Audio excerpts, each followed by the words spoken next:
Ayun, good day mga kapapak. Ngayon ay nanonood kayo sa The Gladiator of the Philippines, Arnold TV Vlog. Okay, for today's video, ipapakita natin sa inyo yung ating mga ibon na naglalaro sa South and North. Okay, consistent ang inilalaro natin ngayon sa Ulpa ay 5 birds. Yung dalawa is young bird. Okay, double banded ng EBPC at saka ng Ulpa. Then sa North naman, meron tayong consistent 6. So yung isa dito ay habol. Okay, kaka 4 months old lang nitong ibon na to. Then ang ginawa natin dito para makahabol ay pinakawalan natin dito sa may mahada out, then rekta ng katapatan kabuyaw, then kinargan natin ayun C6. Then naglo-load tayo is 2 times lang kasi ang WPFC is tatlong loading. Ang ginagawa natin is naglo-load tayo ng Tuesday and Saturday, so wala namang diferensya kung halimbawa lalaktaw tayo ng isa. Then yung ating 5, ayun, consistent, naglalaro sila sa IPRA. Then itong huli nga, yung ating pang WPFC is dapat arayan. Ang ginawa natin, since lumipat ng loading station ang WPFC dito na sa may Mahada Out, ang ginawa natin is nirekta na natin siya ng Tarlac. Okay, sobrang layo ng talon pero tanaw naman niya yan. So yun, nakaya niya. Yung isa nating inaka is hindi nakabalik yung kasama niya lagi sa WPFC. Yun, tara, ipakita na natin yung ating mga ibon. Umpisahan natin dito sa ating young bird.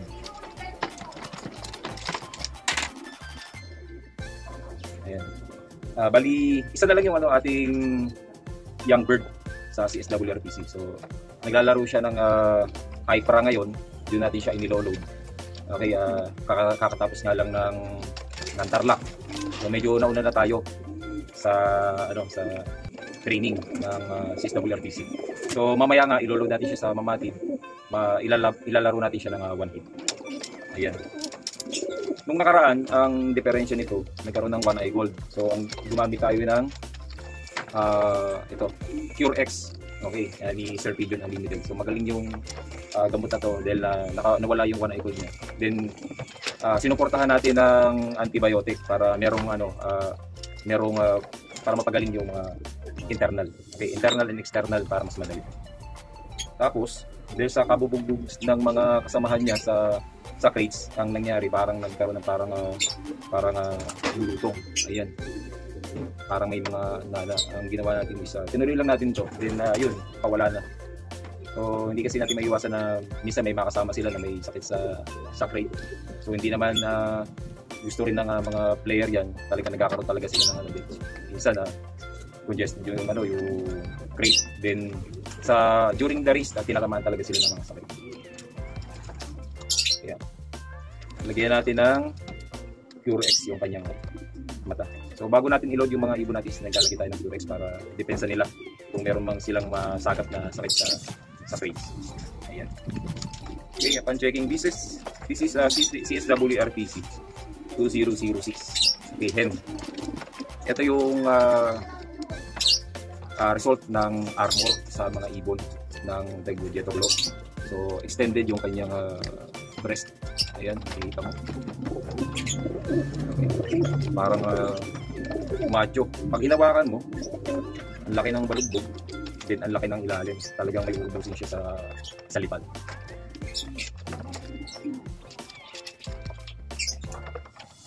Lagay tayo ng Cure X, isang patak lang.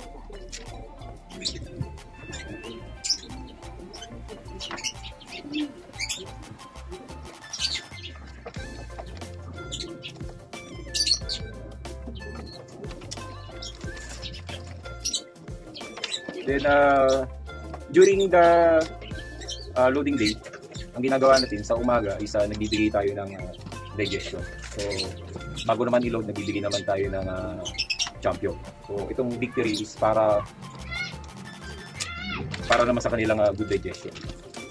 So ngayon pa lang ma-absorb na nila yan. Then mamaya pagpakain natin is ready yung kanila sa kanilang mga kakainin. Then hindi sila magkakaroon ng problema na sa panunaw during nang nasa crates. Ayan. Ito yung routine natin para i-check din yung ibon kung ano yung palagay ng before loading. Okay. Maganda ang moisture, maganda ang katawan, walang problema ang mata. Then walang amoy yung kanyang bibig. Then ibig sabihin is maganda yung kanyang respiratory. Then ito na rin yung time na papakawalan natin sila pagkatapos ng checking. Okay. Hindi na tayo nagpapa-low fly ng sobra, yung nagpo-force fly hindi na. So isang beses lang sila lumilipad kapag loading day upon our checking. Then papakawalan natin sila. Nasa sa kanila na kung lilipad sila o maglo-low fly o papasok ka, wala tayong gagawin para lumipad pa sila na lumipad, hindi natin sila gagawin. Bahala sila kung ano gagawin niya, pumasok o lumipad. Unahin mo natin yung mga pang morph natin.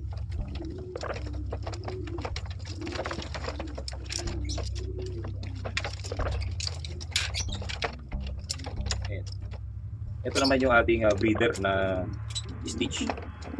Okay, sa checking, okay yung pakpak niya. Yan, maganda yung pakpak niya. Kaso medyo molting siya ngayon. Tingin ko naman bago mag-derby, matatapos ng molting niya. Pero yung pakpak niya is hindi na maglariglag kasi nakapag-feathering tayo. Yan ang kahalagahan ng feathering. Okay, maganda ang mata niya, walang problema. Pero maglalagay pa rin tayo ng Curex para defense niya. Baka kasi magkaroon ng one eye cold during nang nasa truck. Yan. Medyo stressful lang sa ibon kapag pinapataka, medyo masakit sa kanila.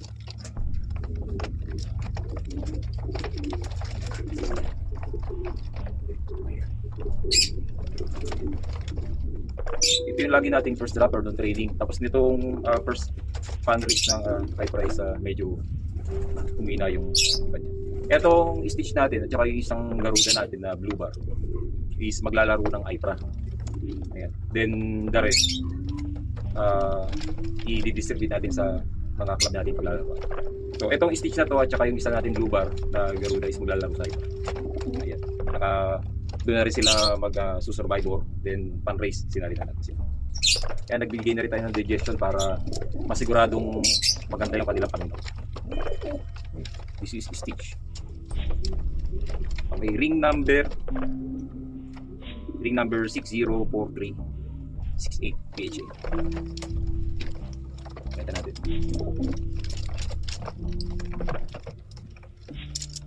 Ayan. Good luck. Malapit na mag-derby.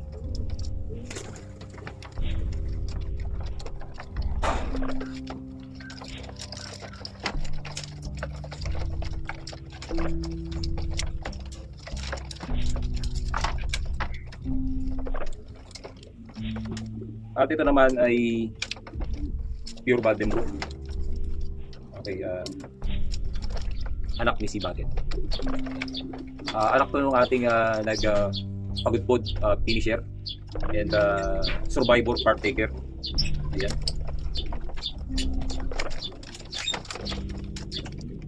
Checking ang pack. Okay, maganda. Nakapag-feathering tayo. Wala nang ibabagsak yan. Patapos na rin yung kanyang molting. Then protected sila ng armor kaya sobrang lalaki ng katawan na magaan. Ibigay na tayo ng digestion.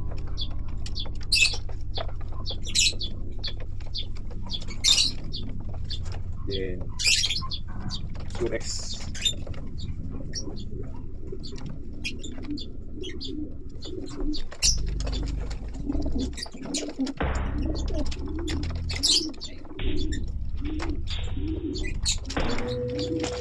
Maganda yung moisture ng katawan niya. Pag hawak natin is mainit. Ayan, yung paniniwala ng mentor natin sa pagka hinawakan mo ang ibon tapos ito yung tuyo, hindi maganda yung moisture, hindi siya mainit o kaya nanlalamig, medyo masama talaga ang pakiramdam. Pero pag ganito mainit ang katawan, din parang pag hinawakan mo na ganyan parang may moisture na lumalabas sa kanya. Ibig sabihin hydrated ang ibon at lilipat naman. Yun yung isang reference natin. So kanya-kanya naman ang paniniwala yan, pero siyempre maniniwala tayo doon sa mga naka-experience na. Ayan. Okay, pakawalan na natin.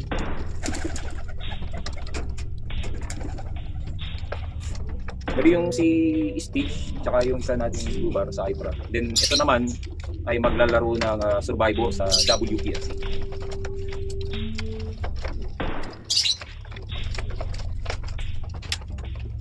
Grabe, stress sila dun sa eggs. Itong hawak natin ngayon is inbreak, pure inbreak. Both parents are inbreak. Kapatid niya yung isang checker kanina. Yung mga magulang niya is both red check at naglalabas sila ng red bar, red check, checker. Ayan. Then ito naman, ang kinalabasan is kamukha ng tali. Red check. Checking ng pakpak, ayun. Medyo naglalaglag yung mga pakpak niya. Pero yung dulo nito na pwede ring na natin. So sana hindi niya naipagsak. Ayan. Ang katawan, bulky ang katawan. Ayan, hindi ko nahihipo yung kanyang pitcho. Ayan, yung pitcho pinakabuto. Kasi, ayan, sobrang macho. Ayan, makita nyo. Ang lapad ng ilalim. Extended. Yung pinaka-breast niya is naka-ganyan talaga.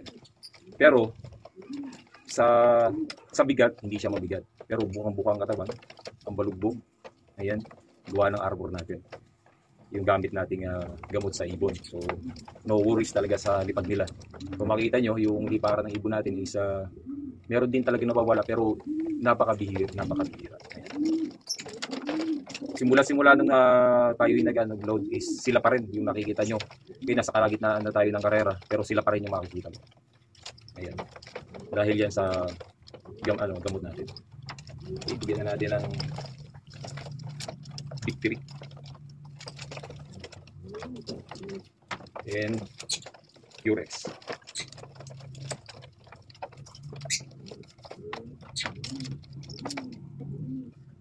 Bali, ang napansin ko ngayong karera is ang hirap mag-recover ng ibon kapag yung tinamaan sila. Since alam natin yung gagawin, medyo basic sa atin yung pag-recover sa kanila. Pero kung ipag-ukumpara ko yung pag-recover ngayon at yung mga nakaraang races is medyo, yung virus ngayon ng ibon is medyo matindi. Lalo na yung mga nangyayari doon sa mga inakay. Yung mga medyo may edad na, 7 months na pataas is medyo maganda yung kanilang laban sa sakit kung halimbawa tatamaan. Pag binigyan natin ng ang ating astig is talagang kinabukasan tuyo na ang mata. Pero doon sa mga inakay, ang pansin ko paulit-ulit. So, na-recover natin tapos pag nilagay natin sa loop, siguro mga 1 week lang, ganyan, tatamaan na uli, i-isolate na uli natin. So, ganun yung nangyari. So, yun, medyo mahirap i-recover kapag yung mga bata ang tinamaan. So, dapat maganda yung pag-breed sa kanila para hindi sila tamaan ng sakit. Ayan, this is inbreak. Ito mga kasama ng ating CSWRPC young bird. Mismong sa CSWRPC lalaro. Ayan.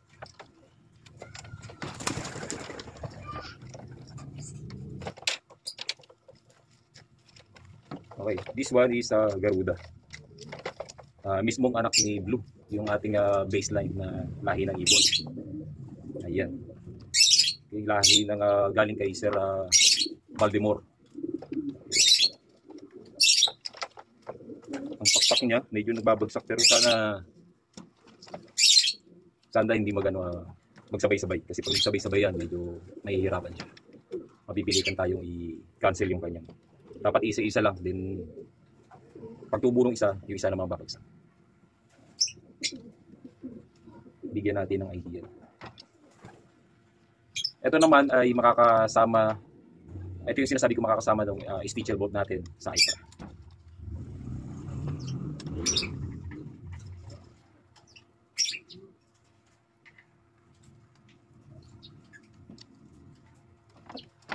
Noong nakaraan, may mga tukato. Siyempre sa crate hindi maiwasan yung mga tinutuka-tuka sila sa may pinaka-eyelid.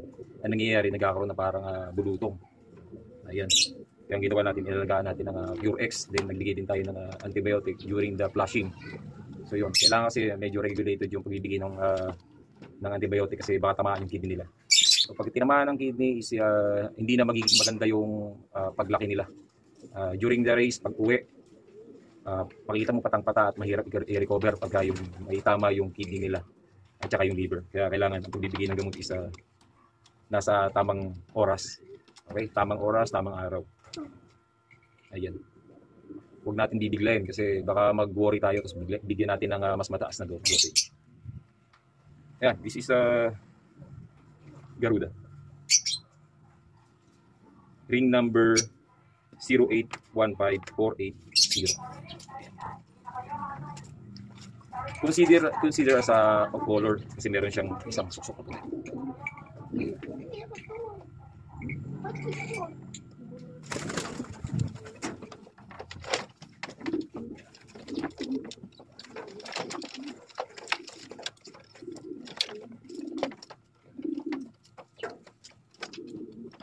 And ayun. Ito yung isa nating itong isang to ay yung ating kinreate na SBR cross sa ating imbrek. Ayan. Bali tatlong dugo ang nananalitay sa kanya. Garuda, SBR, and imbrek. Ayan, pakita natin yung mga katawan. Ayan. Nakita nyo yung hindi nyo makikita yung kanyang pinaka-video. Pinaka-buto. No. Talagang pantay, oh. Gawayan ng armor natin. So, kung may magtatanong, bakit pinapataba mo ng ganyan yung ibon? So, ang problema po kapag mataba ang ibon is magkakaroon ng sapola. Iba po yung muscle, iba yung taba. So, ito po yung muscle ng ibon. Okay. Pagdating sa lipad, hindi maapektuhan yung kanyang lipad dahil sa malaki ang katawan niya. Binubukan ng armor yung katawan at nagkakaroon ng magandang muscle para magkaroon ng mas mataas na stamina sa liparan. Okay, ito ay napakabata pa. Ang kapatid nito ay banded ng south. Ayan. Ito ginawa natin cambring lang. Ayan. Yung full sibling niya is maglalaro naman ng darating na south. Ito yung sinasabi ko sa inyo na pinakawalan natin ng Mahada out, tapos rekta ng Katapatan, almost 11 kilometers. Then rekta na ng C6. Okay, pinagdan natin sa CSW, sa WPFC. Ayan.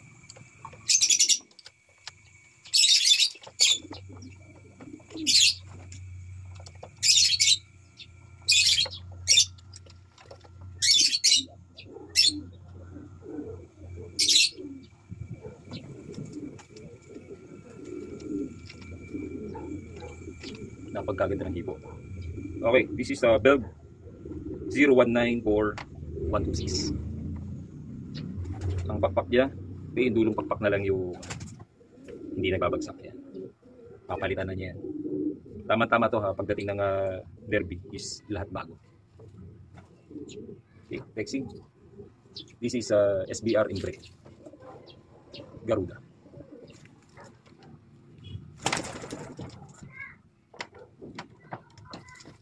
Ayun, papakita na natin yung anim na naglalaro natin ng north.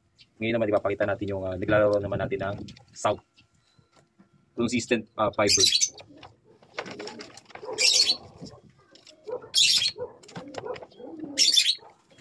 Okay. Ito yung anak naman ni si Baten. This is N. Okay, Ulpa 243-187. O, dalawa na lang yung ating ibon. Na nakabanded sa Ulpa. Okay, double banded, EDPC, and Ulpa.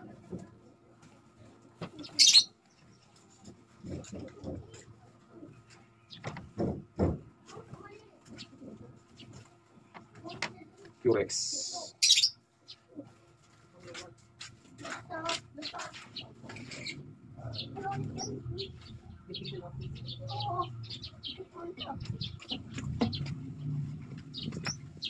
Okay, checking ng pakpak. Yung pakpak niya ay sa bunga ng ating pag-fevering. Ayan, bagong-bago.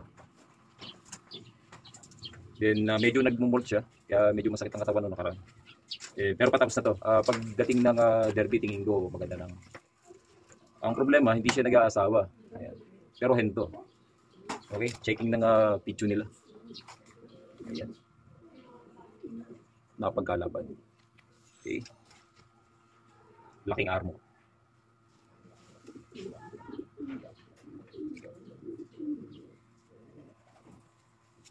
Wala natin.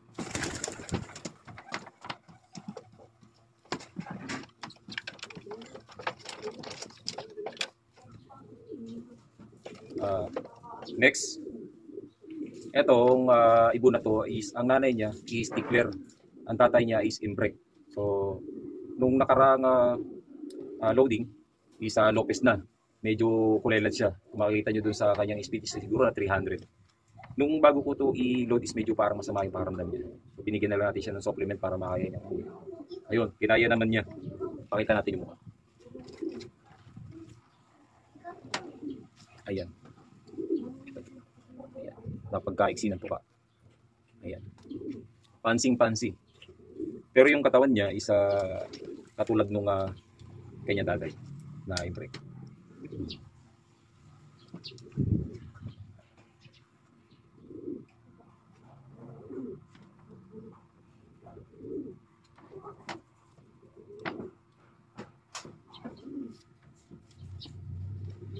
Pag ako lumalaban ng karera, hindi na ako lagi nagpapa-low fly. So siguro ang lipad lang nila is yung kapag yung nag-check ako ng katawan nila, ng pakpak nila, tsaka ng condition nila. Then paliliparin ko lang sila diyan. Bahala na sila kung lilipad sila. Hindi na ako nagpapalipad ng sobrang tagal. Kasi galing na sila sa malayong liparan. So kailangan makarecover ng kanilang mga muscle. Okay. This is Imbrek Tipler. Okay, sino makakapagsabi na lumalayo pa lang Tipler? Okay, siguro dahil sa may lahi siyang pang racing. Ayan. Nakuha niya yung instinct ng kanyang tatay. Although hindi siya ganoon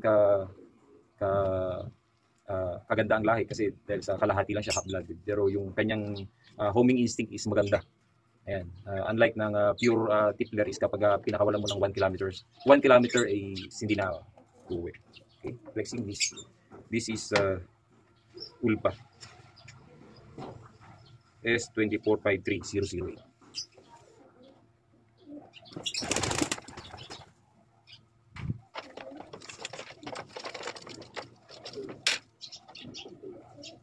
The next, ito yung ating galing to sa sa south.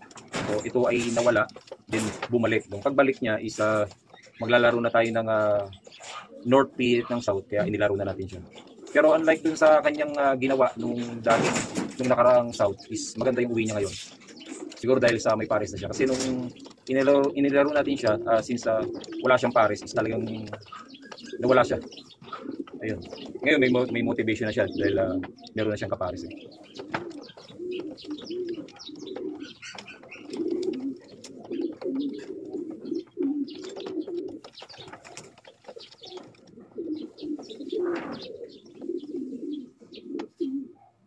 Bali sa nilalaro natin dito sa limang to is tatlo lang yung consistent. Yung dalawa is switching. Minsan mabilis, minsan hindi mabilis. Minsan talaga kulelat. Pero ilalaro pa rin natin sila. And tignan natin kung baka magbago sila sa dulo. Okay, this is Biberman. Biberman Yuliman. Napakaaswang ng katawan. No?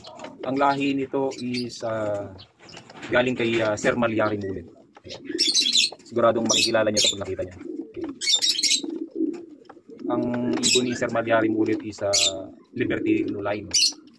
Ang pansin ko sa Biberman na to is hanggang Pioduran, sobrang bibilis nila. Pioduran, nagawa 1-2 speed yan. 1-2-10, 1-2-20 yan. Biberman, Yuliman, ang bibilis talaga. Kaso pag tumawid, katulad ng mga kapatid niya, tumawid ng Claveria isa, nawala talaga. Yan. Flexing, this is a viewer. Naglalaro ng south. Laki ng katawan.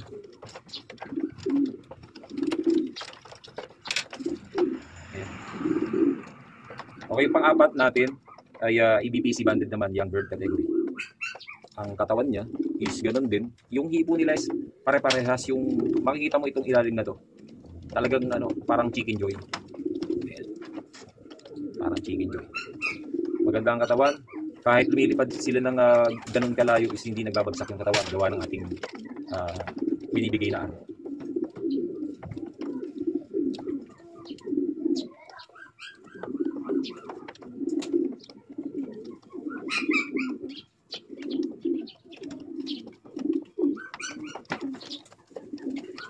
Okay, sana sa mga naglalaro natin ngayon na mga ibon is wala na sa kanilang mawala. Although part ng race talaga yung nawawalang ibon, pero syempre hopefully makauwi sila hanggang dulo. Hanggang dulo, uwiin nila tayo ng uwiin. Ang gagawin lang natin, tutulungan natin sila para pag uwi nila, i-recover, kung may sakit, gamutin. yun na lang magiging tulong natin sa kanila. Ibibigay natin sa kanila lahat ng supplement na kailangan nila. Then, kung meron tayong mga tanong na hindi natin masagot, pwede tayong magtanong sa ating mga kakilala na subok na sa race. Okay, okay, shout out sa ating mga mentor. Okay, lahat ng mga turo nila is ina-apply natin. Then, isinasabuhin natin. Kapag nakita natin na okay, ayun, itutuloy natin. Pag hindi naman natin nakita na na reliable is huwag natin gawin. So, magiging flexible tayo. Hindi lahat ng itinuturo sa atin is sabihin natin magiging tama kasi iba't iba ng conditioning strategy. So later mabubuo na lang yung ating mga conditioning procedure. Okay. From dun sa ating mga natutunan sa ating mga kakilala. Ayan. Ganun naman lagi. Nagkakaroon tayo ng sariling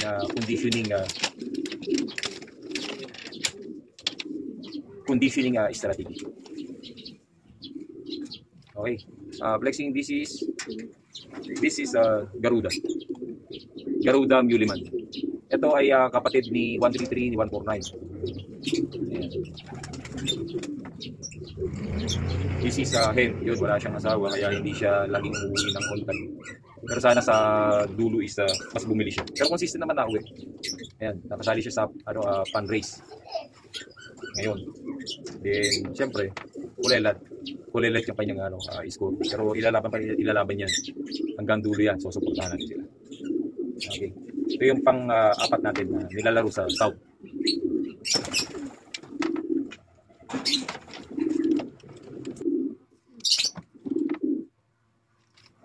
Okay, lastly, ito yung pang-lima nating nilalaro sa South. Ito ay banded ng EVPC and Ulpa. Ito yung pangalawa nating Young Bird and Superset. Anak ni Blue and cross Cyan line ni Sir Edwin Nobal. Ayan. Ito yung isa sa mga consistent natin na ibon. Checking ng pakpak. Okay ang pakpak. Sobrang likot lang nito. Among our birds, ito yung pinaka sobrang pasaway. Ayan, sobrang baka mapilayan. Ayan, lagyan natin ng Curex.